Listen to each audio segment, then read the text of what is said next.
back to Wildwood Cottage and welcome back to Wales. It's lovely to have you here. Hope you're all doing well and I hope you're all having a good week. Well, today we're going back in the garden and we're going to go and have a look at what I've been up to with the noise barrier. I did some footage for you in October and that's what this video is going to consist of the work that I did up the top to block out the noise from the bee place at the back. It was getting a bit much and the noise was every day, all day, every day, and it's mainly the planer that makes all the noise. Now I have managed since I did the video for that, to talk to the gentleman that works there, and he seemed very understanding and very sympathetic to me, and he said the problem is that when there's no beehives in there being stored, it's very, very echoey and there's nothing to contain the noise. So what he said he would do is, whether he will or not, another matter, is that he said the building is insulated, but it's not soundproofed. So he's going to put some beehives along the wall that faces my garden to try and counteract the noise. So that is going to help. That's going to help an awful lot. But I am still going to build a big screen that's going to distract the eye as much as anything, that I won't have to look at it. And I can see why old Gordon had all that tree and shrub cover in. You'll find some videos on my old laptop. I'll try and put a video together of what it actually looked like. You'll have to excuse me looking down, but my laptop screen's broken and I've got a detachable screen here. And I'm just checking as I'm speaking that it is actually capturing me. So I'm going to take you up the garden and I'm going to show you from start to finish in the next few videos of what I've done at the back to counteract the noise, in case you're having a similar problem where you are, and you need to mitigate noise and basically just cancel something out. I mean, a lot of the time it can be subconscious. It can be that the noise isn't actually the problem, but it's looking at it and the noise together. So I'm thinking that because it was such a distraction with the actual building itself, the noise was becoming more and more compounding, should we say. And it was just getting to a point where I was feeling really down and didn't want to go in the garden. And I did get some earphones and they helped a lot, but then the earphones broke and I had to send them back to Amazon. I have got 2 sets of ear defenders. I've got the ones that plug in your ears and I've got the big can ones that go over the top. The dog's got his own set, as I think I've said in the past. So when it's really noisy, he has his own little set of ear defenders on, so he doesn't go deaf. And we're just doing the best that we can. Thankfully, since the day I spoke to him, he hasn't been back. Now, I don't know whether it's something I said or whether he's just not got a lot of work to do, but it's been very quiet here. But it's not really been the weather to be outside, and I've had such a lot to do out in the house. I just haven't had the time to go outside. So I thought in today's video, I'll put the video footage together for you of what I've been doing in the back, because I've been working really hard up there. It's taken me over a month to get to where it's at the moment at the back, with the weather and with doing stuff in the house, and having the time off. I didn't really have a break of rest when I was off. To any of you who've been here a while, you know I can't sit still for 5 minutes. But it was really good to get the house organised and get things done. And in the next few videos, I'm going to be showing you my craft room, the noise barrier, my craft room, and the building projects that I've done in the house. I've done an airing cupboard, as I've said, wardrobe in our bedroom, craft room shelves, and a bookcase in the hall. So my mind's now focused on what I'm going to do with the house, because we've been here 4 years now. We're in our 5th year and we've not decorated really. We've put colour and lining paper on the walls, but I always thought in the back of my mind that I'd have feature walls in each of the rooms with wallpaper, but that's going to have to wait till next year. So in today's video, that's what we're going to do. We're going to go outside. We're going to go and have a look at what I've been up to in the garden. And I hope you like it, because I'm really pleased with what I've done so far. As I say, I've worked really hard.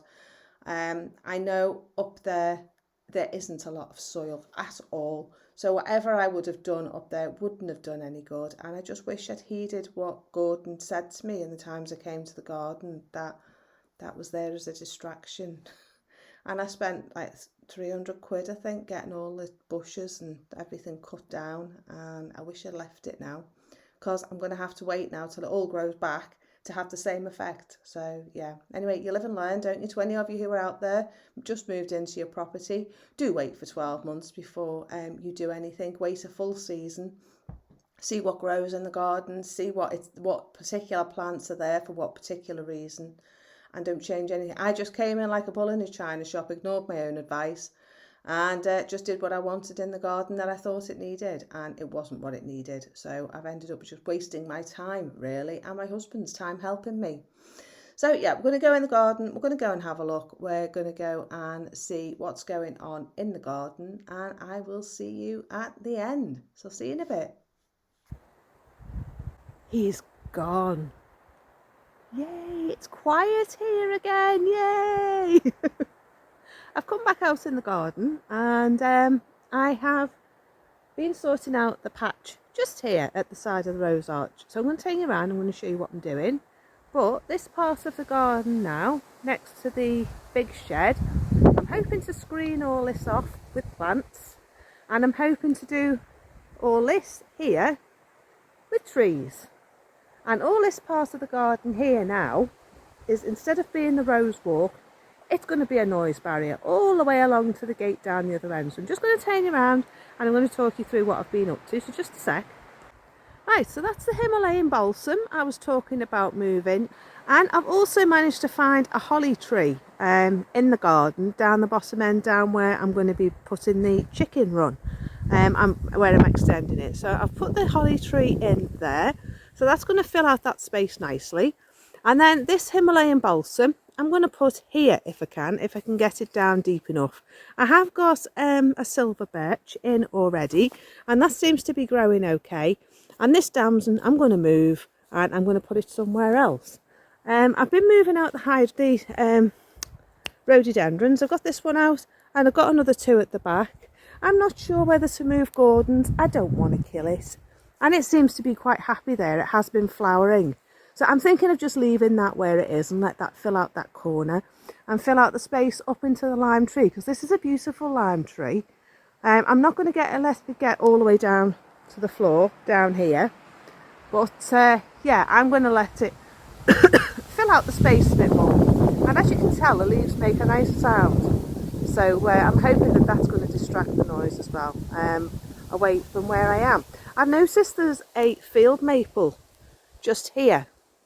I don't know whether to try and get that out, because he won't want it on that side. And then I could put that over where the holly tree is over there. So yeah, that's my thinking. Just a sec. So I've dug out a few plants here. Unfortunately, Maria, I've had to take the tree peony out. It is finishing off now for the autumn. I've had to take my magnolia out as well, and I've taken my hibiscus out. I'm also going to I've taken all the roses out along here. Yes, it is a big job, but I think it'll be worth it. I'm also going to take the scepter dial out as well, and I'm going to put my tall growing hibiscus here and let that grow up here. So that's what this is here. This is one of the ones I bought with my birthday money. So this is going to go here, and then along here in the middle of this border I'm going to put the rhododendrons back in, and behind that then I'm just going to plant trees and bushes and anything else that's going to grow tall along that fence line. And this then is going to be about 11 foot wide. It says 25 foot, but this is going to be about 11 foot all the way along, all the way down there, past those two trees, and then down to the secret garden. It's just going to be a screen of hedge. I'm not going to do anything with it. I'm just going to leave it. It's just going to do its thing. And hopefully it's going to distract the noise away from the garden and push the noise away in the opposite direction, away from this building. Because I just think the building, it's only tin. There's nothing I can do about it other than ask him to soundproof it, which is going to cost thousands. He's not going to do. I understand now that Gordon, when he had this tree growing down to the floor and all the laurel growing up there and all this hedge, it was to keep the noise out. And I think that's maybe partly why he was deaf, you know, all the noise that came from this building. So yeah, I don't want to go deaf. So all I'm going to do is any trees I find, I've got a willow there, I've got another willow in a pot over there, I've got another willow in a pot down here where Stripe is. And do you know, I think that's all I'm going to do. It's just anything I find, I'm just going to bung it in this bed, and we'll see where we go from there. I'm going to leave my roses here because these roses like this spot here. So what I've decided is now is the rose walk is going to be from the barn here, which is going to be my workspace at some point. I still need to build that wall. I'm doing a video for you about that. It's going to be from here, outside the kitchen window, all the way along this border here. And then it's going to lead to the rose arch here. I'm leaving the roses here. I do have a rose here, which is going to stay here. We're going to come through the rose arch, and then the rose walk is going to carry on down here. I've got my skylark rose here that I bought for my birthday with some money off Maria, and I put to it myself as well. And then the roses are going to carry on along this side, past the tool shed, all the way down here. And then it's going to finish off with Buttercup and New Dawn and the roses that are in this part of the garden. So the rose walk is actually going to be extended from up there.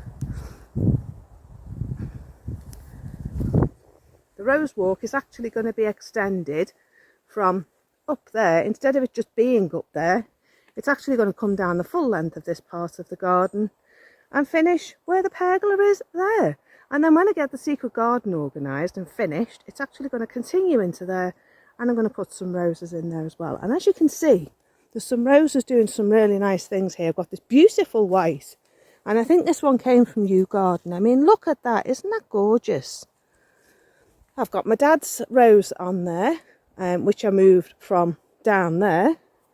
And then I've got Queen Elizabeth, and I've got that beautiful red from Parker's. Stripes wanted me to play with him. Just a sec. Yeah, I've got this beautiful red one off Parker's. It's absolutely stunning. I didn't realise it was going to be so pretty. And then we've got the Lark Ascending and Lady of the Lake. And then I've got my Buttercup. And then on the pergola, I've got New Dawn. So there's actually going to be a lot of roses in here. I've also got a few left over. I've got Grace, which isn't looking very happy.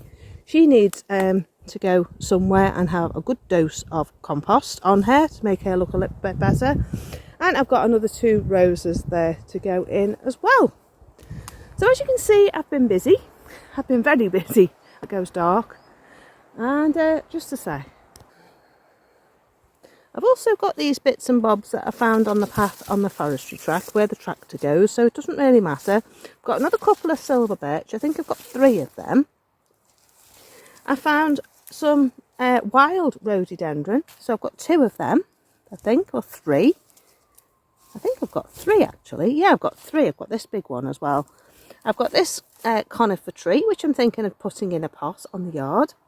And I've got this conifer tree, which I'm thinking of putting in a pot on the yard. I don't want to put them in the garden because they'll just get as big as that. And I don't want any more big trees in my garden. So I'm going to go and carry on. And then once I put some more plants in, I'll show you what we're up to. So see you in a bit.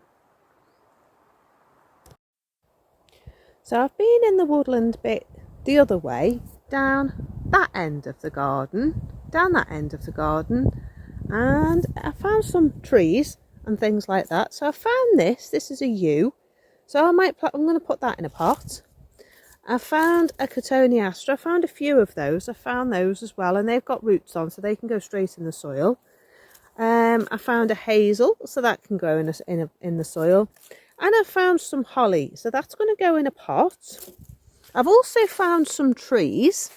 Now, I'm not going to plant them yet, but I've found ash and an oak. I've also found another hazel, which is quite a decent sized specimen, to be honest, with a decent root. So that's going to go straight in the soil. And I found another one that doesn't have any root, but I'm going to plant it in some soil and see what I can get. I've also taken some more cuttings of the red robin off the tree in that part. And the tree's growing 4 or 5 metres tall. So what I'm going to do is, I'm just going to strip the bottom branches and I'm just going to plonk them in the soil and see if I can get them to grow. So that's a good saving from the trees that I was going to buy. I was looking at things online. They're quite expensive, so I thought, I'm going to propagate them myself. I've also got these. Now, in that part of the garden, I'll have to show you sometime, But there's the most amazing rhododendron down there with yellow flowers that has the most amazing scent on it. Now, I used to work for a lady one time who had this bush, and it was amazing in the spring. Sorry, I'm saying amazing quite a bit, aren't I? So what I'm going to do is, these haven't got any roots on, but you know, they've got some lovely leaf on. I'm going to take some cuttings and I'm going to pot them in some soil, in some deep compost, and see if I can propagate it. And if I can, I'm thinking of planting it on this bit here, because it grows about 3 metres tall, 2 or 3 metres tall. And I think it'll be a nice addition to the garden and give some lovely flowers in the spring. So that's what I'm thinking with that. We're having a dramatic moment. He didn't like his halter. The walk was very noisy. A lorry scared the living daylights out of him. And we didn't say hello to 3 dogs walking in a pack, because I thought it might not be a good idea. But yeah, walk done. This is what he doesn't like. It sits over his nose. It's supposed to stop him pulling. I don't think it works very well, to be honest with you. I think the slip lead works better. But he's now having a sulk on his bed in the front seat. I think that was a little bit too much for him today. There was a very busy traffic. And he's not used to cars. So I'm just going to nip to the shop. He's going to push out a few Zeds. And then we're going to go for another walk up the hill and find a stick. See you in a bit.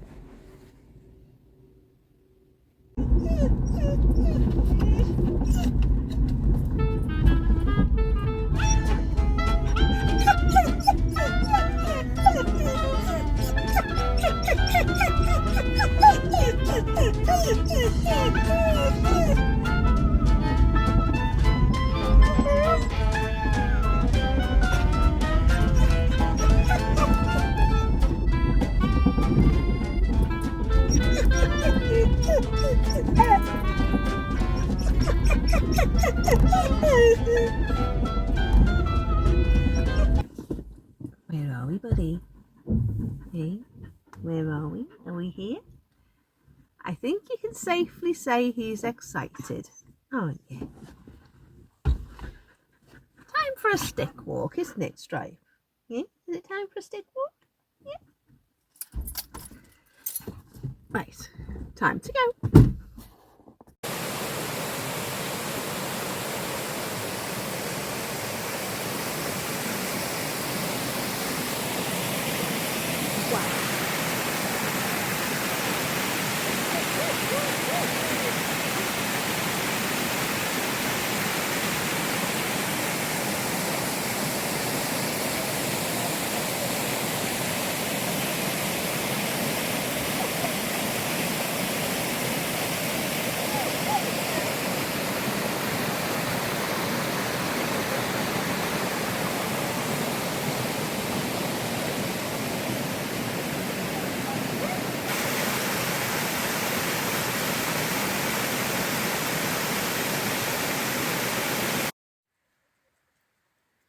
So this is my new tool shed in the middle of the garden.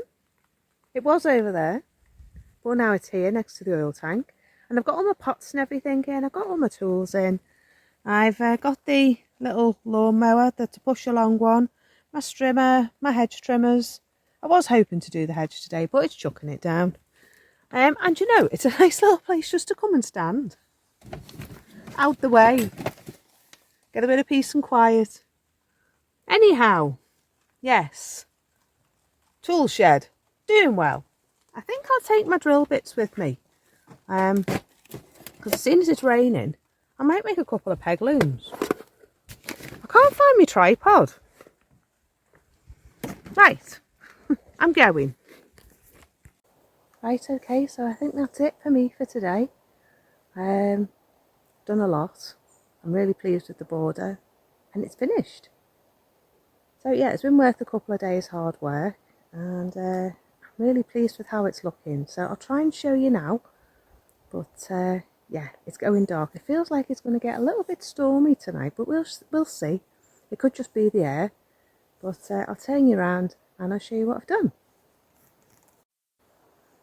Right, so this is the new border, and we're starting at the rose arch here, and then we've got the tree peony off Maria, that's there, And then I've got my Acer that I got for £1 from B&Q about 15 years ago. I've got that there. And then there's a holly. And then I've got an Akuba laurel, which I got off my brother. I've got those Himalayan balsam, and I've got some of them along the back, all the way along down there. And then the rhododendrons that were along the fence along the back, which couldn't be seen, I've pulled them right forward into the middle of the border. And from the back there, I've taken them away from there because I put the red robin cuttings in. I might buy some red robin because I got them in Morrison's for £5. I might buy a couple and see if the cuttings take as well. I've brought my rose down. That's a pink one that was where the tree peony is. And I've got some heathers now that I've taken off the bank down by the wildlife pond and put them all the way along. I've just put the same colour in. I have got a white one. Don't know if I'm going to do white as well. I haven't decided because in front I want to do geraniums all the way down on both sides because I've got loads of them. I've planted some bedding plants in between just for the time being, some perennials, just until the rhododendrons get going, and then once I see what spaces I've got, I'll see what I can plant in between because I don't know what the heights are of these. I'm going to have to look them up when they're in flower and see, but I know that one there, no sorry, this one here is a 2 to 3 metre one, and then I'm not sure about the others. There are a variety of sizes and from different places. And then I've got a red Acer there. That's my anniversary present, birthday present from last year for my 50th. And I've got a variegated one there and another red one there, the same as my anniversary one. And then these were off an elderly gentleman from my last house. He used to work for Lutchins, Edwin Lutchins, garden architect firm. And he worked there many, many years ago, just after Edwin Lutchins died, I think. He was the famous gardener with Gertrude Jekyll. Well, they came from him, and this one's called Hidcote, and I've managed to divide it up, and I've got it all the way along. So I've got one there, I've got one there, and I've got one there, and I've got about 10 cuttings as well, and I've managed to put one back where they were over there with the hydrangea.